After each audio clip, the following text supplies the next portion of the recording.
এইফালে চাই দিয়ক অলপ। শিৱসাগৰত তেওঁ ক'ত আছে? শিৱসাগৰত ক'ত আছে তেওঁ? এতিয়া লগ পাম নেকি? ফোন নম্বৰ দিয়ক।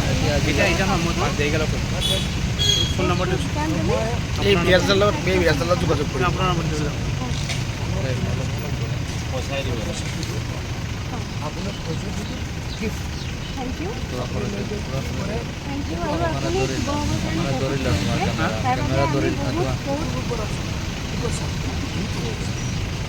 আপোনাক পঠাইছে আমাৰ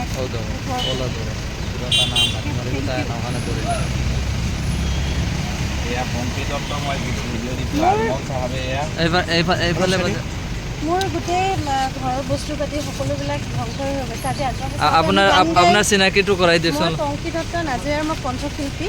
মই গান গাওঁ। মোৰ বানপানীত 19 তাৰিখে যি বানপানী আহিছিলে তাত মোৰ ইনষ্ট্ৰুমেণ্ট, কাপোৰ, ঘৰ চব বহুত বস্তু উটি ভাহি গ'ল।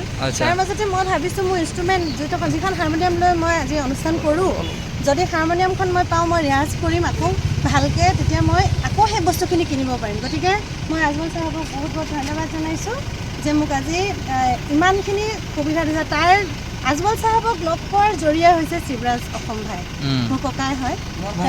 এয়া আমাৰ ককাই ভাই, মোৰ কথাষাৰ ৰাখিছে তেওঁ। ধন্যবাদ শিৱৰাজ দা, আপোনাক থেংক ইউ।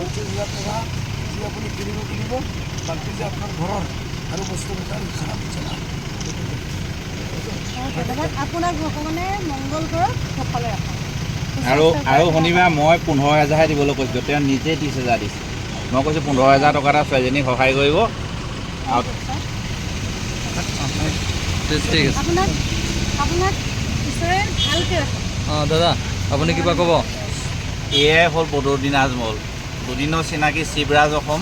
মই কৈছিলোঁ শিৱসাগৰ এজনী প্ৰতিষ্ঠিত গায়ক, তাই এনেকুৱা অৱস্থা হ'ল কাপোৰ কানিকেইটাও নাই, হাৰমনিয়াম বেয়া হ'ল।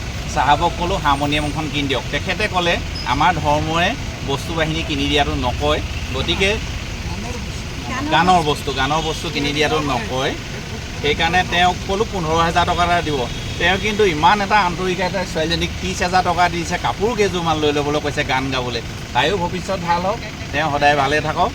আমাৰ এয়াই জীৱন, এয়াই মানৱতা। এতিয়া আমি গৈ আছোঁ নেপালী খুটি। বাইদেউ আপোনাৰ নামটো আপোনাৰ